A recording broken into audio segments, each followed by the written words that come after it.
What's up mga kuys? Kumusta? At panibagong adventure na naman ang ating gagawin dahil meron tayong nadiskobring hidden campsite na matatagpuan dito sa probinsya ng Tarlac.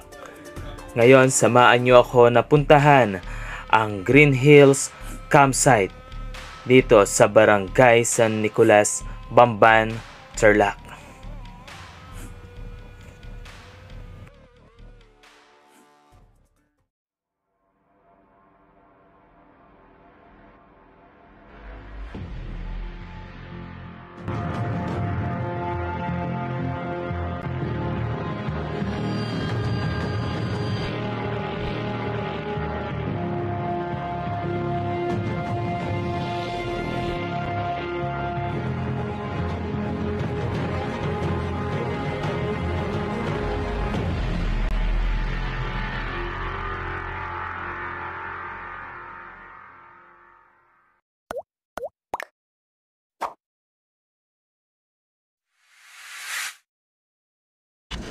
So yun, what's up mga kuys, meron tayong pupuntahan ngayon na pasyalan dito sa Tarlac, Bamban.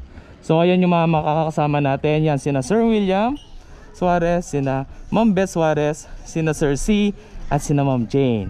Yan, sana subaybayan nyo yung video na gagawin namin ngayon at may pupuntahan kami na magandang pasyalan dito sa Bamban, Tarlac.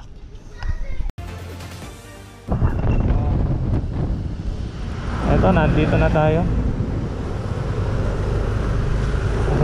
Apo Dolores.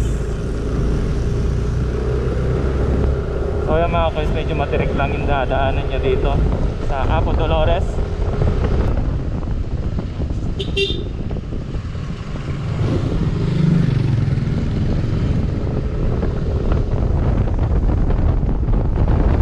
Kaya konting ingat lang.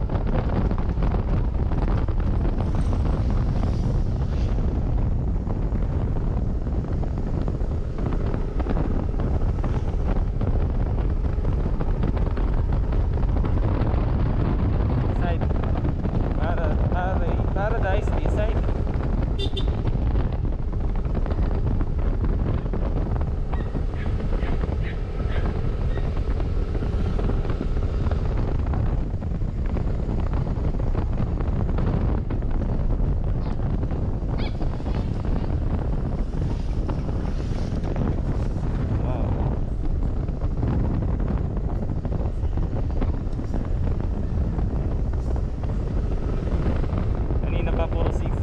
Dinadaanan natin.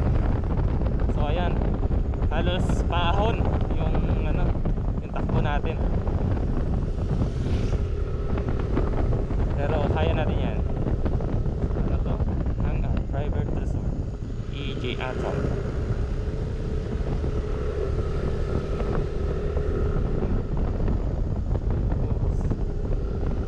Ang sarap, puro zigzag ang dadaanan.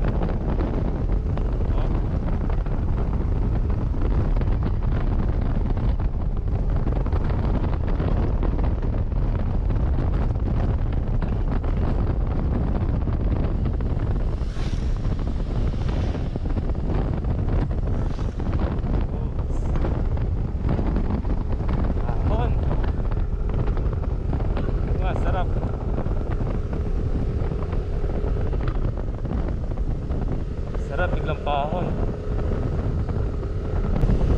Yun o.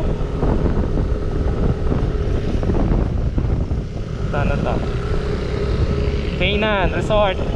So may mga resort na pala dito mga kuys. Ito, ano kaya to? Napakaganda. May mga ilaw pa.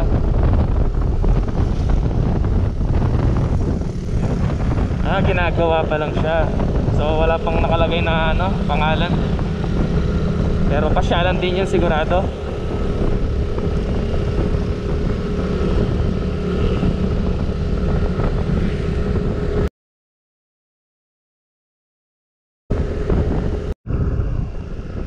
So ayan, ginabi na kami mga kuys. So yun yung part banda rito, medyo rough road na. At wala pang kailaw-ilaw. Rough road ng kaunti pero kaya naman ng motor.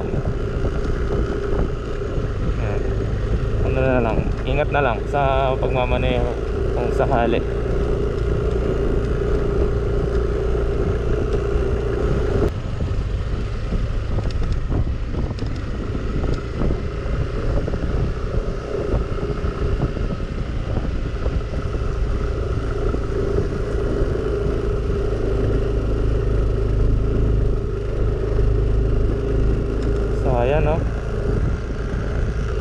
welcome to Pasyalan.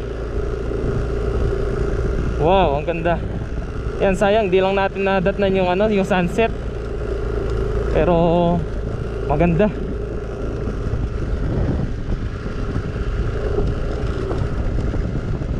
So, ayun mga koys. Doon pa tayo sa may kabila.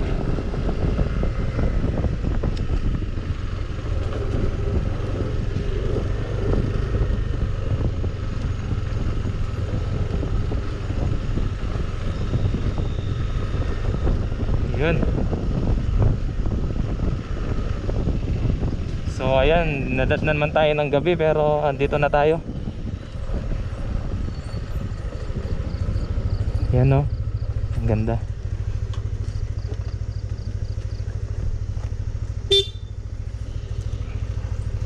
Yeah. Check muna natin. Tayo muna natin yung makina. Hello sir, good evening. Sir, ako po si Kuisias. Nasabi ba sa inyo na i-vlog namin to? Opo. So ginabi lang kami ng konti kasi medyo lumampas ata kami. Pero kanina pangarap darating kayo. Oo. So ayun mga kuis, kung makikita nyo, napakaganda rito. So sayang hindi namin nasaksihan yung sunset sana.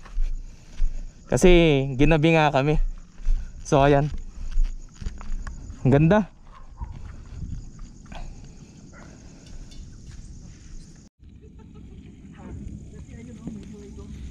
Yun, ganito ang itsura ng Green Hills campsite dito sa Bamban guys. So, tingnan natin yung mga kasama natin kung nag-enjoy ba sila. Hello, good evening. Yeah. So, enjoy ba kayo, ma'am? Ayan nga pala si Ma'am Beth at saka ang asawa niya na si Sir William, si Sir C at ang kanyang future wife. Wow. Si Ma'am Jane Chow. At syempre ito yung aking boss and manager. At yun na nga sa di inaasahan mga kuys ay bigla na lang kaming nakakita ng fireworks display dito sa taas. So sa pagkakalam namin sa party ng Bamban yan. Kaya tingnan nyo ang ganda ng fireworks. Napaka-timing talaga ng pagpunta namin dahil makakapanood pa kami ng fireworks display. Ayan. Napakaganda.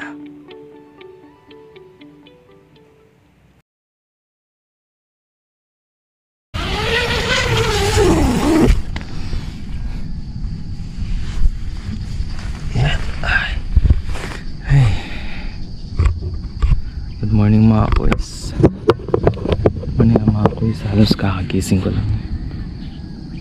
5:15 ng morning. So ayan, nagising ako sa lamig. Ay, ganito pala yung view niya sa umaga. Lamig, sobra.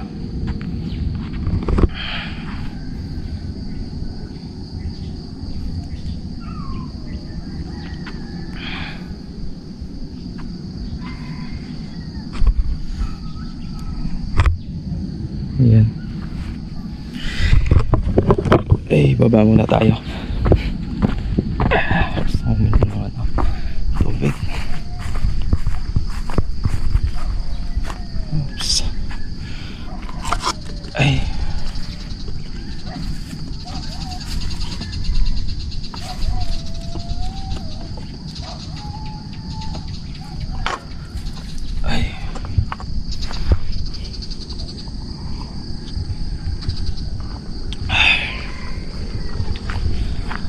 So ganito pala yung view niya sa morning guys ng Green Hills campsite. So sobrang lamig. At yun na nga at tumirik na ang haring araw. Kaya ayan, yung mga kasama ko ay tulog pa. So mamaya maya ay magigising na yung mga yan. So medyo napuyat sila dahil nakapanood nga kami ng fireworks display kagabi. Good morning. Good morning. Good morning.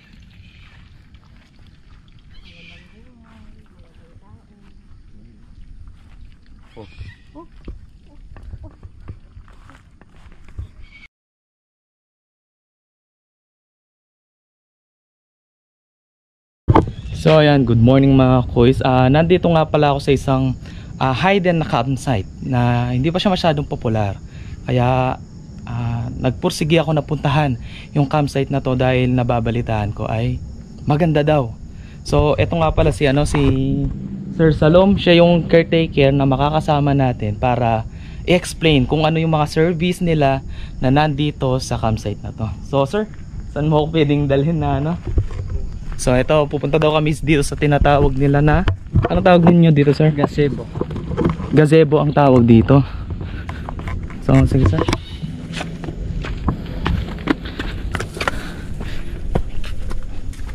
Para siyang terrace no sir. So ayan, merong mahabang lamesa. For family siguro to. At dito tayo aakyat.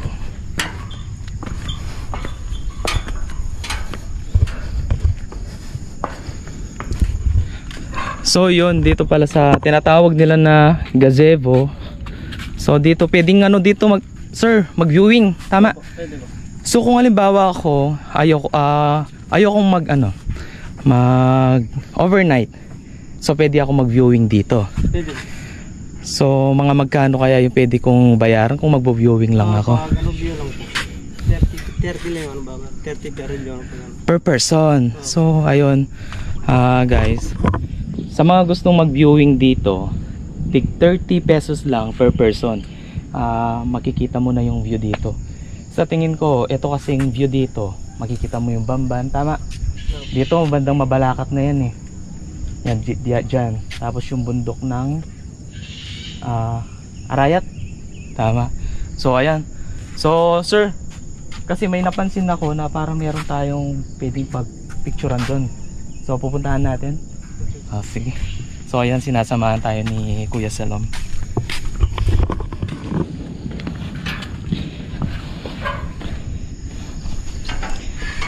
Ay.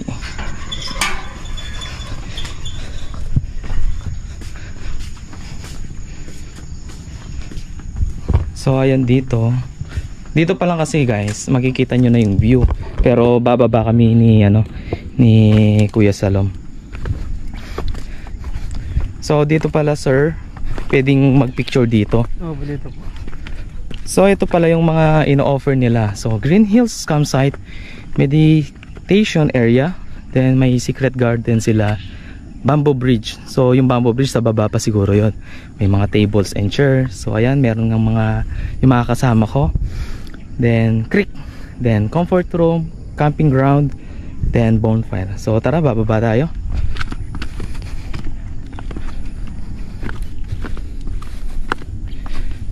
Medyo materik nga lang kaya kailangan ng ingat dito no sir.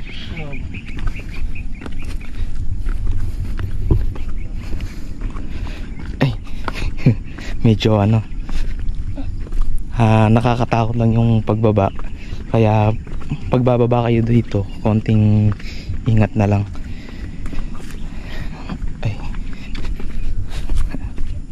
Lalo na pa yung mga bato, medyo nakausli. So ayan mga kuys, ito yung tinatawag nila na yan ba yung bonfire? So kung halimbawa Sir Salom, gusto ko mag bonfire, Lalagyan po ng kahoy. Kayo na yung magbibigay ng kahoy. So syempre merong yon, kumbaga magbabayad sila para dun sa susunugin na kahoy naman. So possible mga magkano kaya yung magiging bayad nila kung sakali na gusto nilang Hindi po kasi na humihingi na yung iba humihingi lang para mag bonfire. So pwede pala yung ganon. So di ko na try kagabi kasi nandun kami sa taas. So dito napansin ko merong mga A-cabin. Tama? A-house. A-house pala. So ayan bangin talaga siya guys.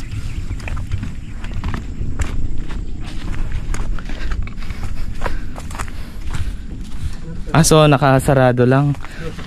Sa kabila. So meron din silang comfort room para hindi na pupunta sa taas, kasi sa taas merong CR. Sige. So ayan guys, ganda yung view, yung lamig, may lamig eh, iba yung lamig niya pag mga ganitong oras. So ayun, siguro bubuksan ni ni Sir Solom yung para makita naman natin yung niya, laman, kung ano yung meron. Pero ang ganda kasi ang view niya yun, bisa mo bangin na agad. So ayun, open na niya Sir Solom. So ayan, okay. Sir, okay lang pasukin ko siya? Opo. Okay, ganito siya kung simple. Pero okay siya. So meron na siyang free na kutsyon at saka unan. Wow. So ito yung magiging view. Yan. Ito yung magiging view niya. Yan. Yan. So ang ganda pala magpwesto dito. So ayun yung isa. Pagkatapos bangin din. Yan. So, ang ganda. Yan. So kakausapin natin siya ulit. Ang ganda. Sir, para saan to? Sa ilaw po yan. Sa ilaw to. So meron pala siyang ilaw na solar, tama? Opo. Solar. So sa mga ganitong A-house, sir, magkano naman natin to ino-offer sa mga magiging Dito po, bisita 1,000 natin? overnight na po yun. 1,000 Pero overnight pag na siya. dito lang po, 500. Pag day tour, tama. So kapag day tour, 500 lang siya. Pag overnight, 1,000. Yung 1,000 na yun, sir, yung services yung mabibigay nyo sa mga gustong itry yung ganitong experience? Free water ba sila or Libre na pong water po yun. libre na yung water doon? So kung gusto nilang magluto, sir, okay lang na dito sila. Opo. Okay. So ayan mga boys, yung mga ibang services nila dito sa campsite na to.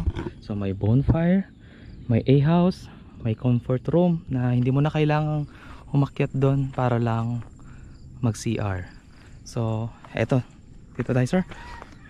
Meron silang dito, parang wooden bridge. Yan. So pwede tayong tumawid dyan, sir? Pwede po. Pwede. Hindi pa lang sabi. Oo. So dito ingat-ingat na lang tayong konti, pero pwede pa naman pala siyang tawid.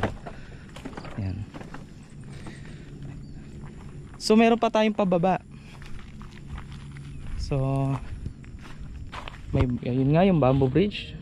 Tama, yung ayun, meditation area, secret garden. Yun yung secret garden. Sir. Ano po, kaso wala po pang garden. Oo, kasi ito kasing campsite na to, hindi pa siya masyadong popular kaya inaayos pa ng ng may-ari. So kahit na hindi pa siya masyadong naayos, ino-open na rin to sa mga bisita. Tama. So try natin pumunta dun, sir, para makita nila yung kabuuan ng campsite na to.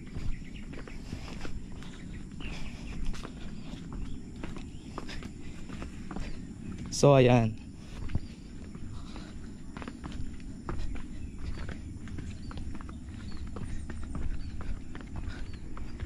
Yan yung mga cabin.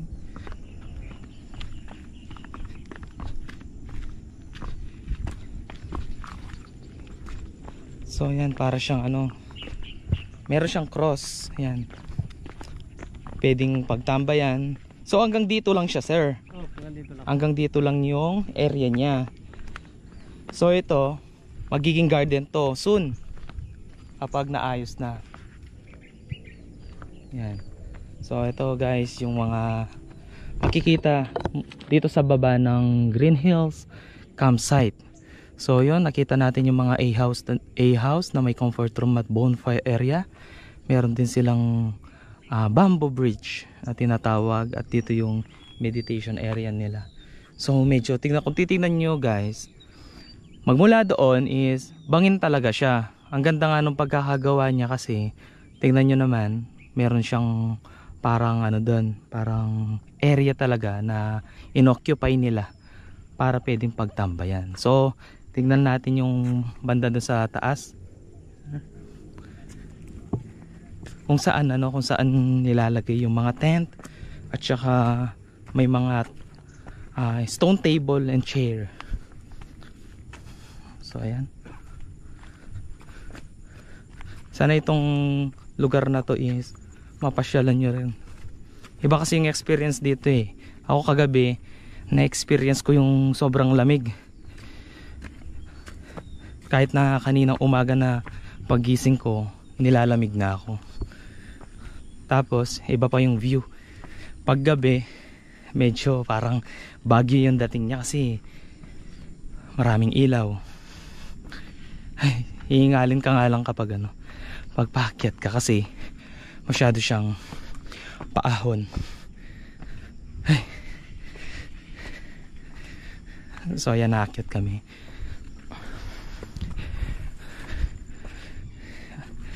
Ay. Si Sir Shalom sanay na sanay dito eh.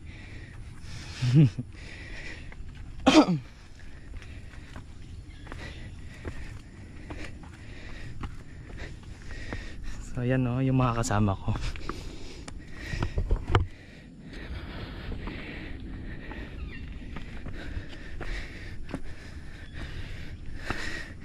Hay, nakakapagod. Hello? So nag-enjoy ba kayo? So ayun yung mga kasama ko na bumisita dito sa campsite. Sir C, hiningal ako. So sir, dito yung fishing area nyo ng tent. So magkano naman yung ino-offer yung magpi-fishing kayo dyan? Hiningal ako. Ha? Sige, okay lang yan, parehas tayo hiningal. So halimbawa magpipitching kami, mga magkano yung babayaran ng mga gustong bumisita? Pag overhead po si dito sa 450 per head. Kasama na dito sa Kasama na yung tent. may tent na kayong in-offer? Hindi po. Pagdadala sa tent. Pitching lang. 150 per head. Pagdadala sa tent. Kahit dalawa lang sila o per tent siya? Sila magdadala sa 150 per head. 150 per head. So ayan guys, 150 per head kung gusto nyong mag-camping dito, pero may dala dapat kayong sariling tent. Tama sir? So ayan yung mga offer nila dito. So anong services naman yung pwede nyo pang i-offer? May free water ba sila? Meron po. Sa comfort room, sa tubig, wala na silang babayaran? Meron po, tag-sampo lang po yan. Doon sa CR. CR. So ayan, ganun ang offer nila. So ayun yung kasi namin kasama, si Sir C. So ayun yung iba, nag-aalmusal. So akit kami kasi napansin ko na meron kayong kubo-kubo dyan. So puntahan nga natin sir.